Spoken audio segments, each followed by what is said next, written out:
Hello everyone, welcome back to my another vlog. So guys, এইফালে চাইছেনে মই আৰু মোৰ আয়ান্স ফুৰা ৰেডি হৈ ওলাইছোঁ দেই। মানে আজি আহিছে মনিকা বুলি, মনিকাক অলপ ফুৰাই লৈ আহোঁ।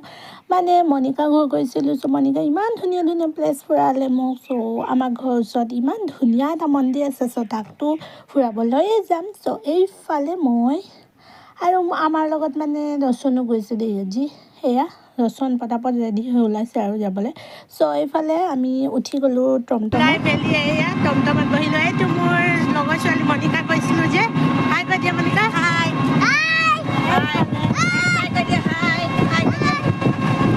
আমি এতিয়া টমটমত উঠি গৈ আছোঁ হাইয়া মন্দিৰখন দেখা পাইছোঁ দেই গাইজ। মানে আজি অলপ ডাৱৰীয়া বতৰ বুলি আন্ধাৰ দেখাইছে আৰু গাইজ, কিন্তু মন্দিৰটো বহুত ধুনীয়া আৰু মন্দিৰত গ'লেতো বহুত ভালো লাগে, মনটো একেবাৰে শান্তি লাগে। তাৰপিছত গাইজ আমি আহি পাই গ'লোঁ আৰু এইফালে চাইছেনে গেটটো লগোৱা আছিলে, মানে মানুহ নাই আৰু একেবাৰে খালী মন্দিৰটো হৈ আছে আৰু গৰু চৰু সোমাই যায় বুলি গেটখন লগাই থৈছে। আৰু তাৰপিছত আহি মানে প্ৰথমতে মই এয়া হাত মুখ ধুই ল'লোঁ আৰু এটা ধূপৰ পেকেট এটা লৈ ল'লোঁ। এইফালে আয়ান্সক ধৰিছে ৰচনে দেই।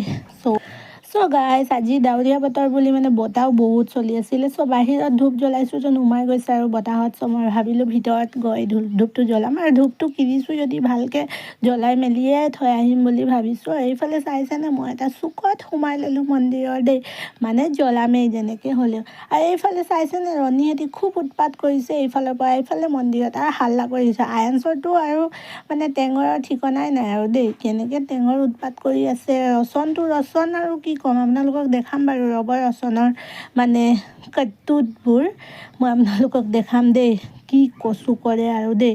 তাক মই গালি পাৰি আছিলোঁ যে ইমান মানে উৎপাত নকৰিবা, সি ডাঙৰ হয় বুলি। আৰু এইফালে চাইছেনে মই সেৱা জনাই ল'লোঁ আৰু এইফালে চাওক ৰচনৰ উৎপাতটো চাওকচোন।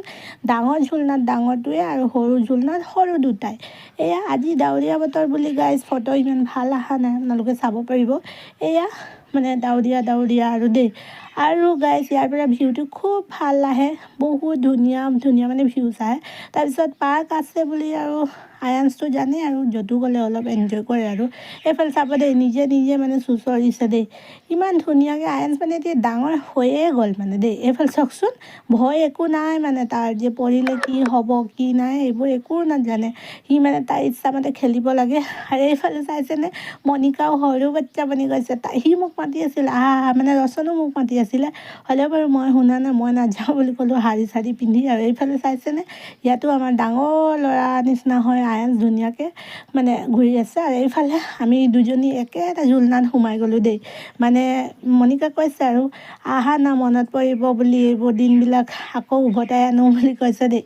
হ'লেও আমি এতিয়া ডাঙৰ হ'লোঁ, একেখন ঝুলনাত আৰু ক'ত হ'ব। চ' এইফালে আমাৰ ঝুলাঝুলি হৈ গ'ল আৰু এতিয়া আমি ঘৰত যাবলৈ ওলাইছোঁ দেই গাইছ। আৰু আমি এটা কেমেৰামেনো পাই গ'লোঁ, আৰু কেমেৰামেন পালেতো মই বহুত ভাল পাওঁ মানে ফটো চটো মাৰিবলৈ। চ' ভিডিঅ'টো ভাল লাগিলে লাইক কৰিব, কমেণ্ট কৰিব দেই গাইছ।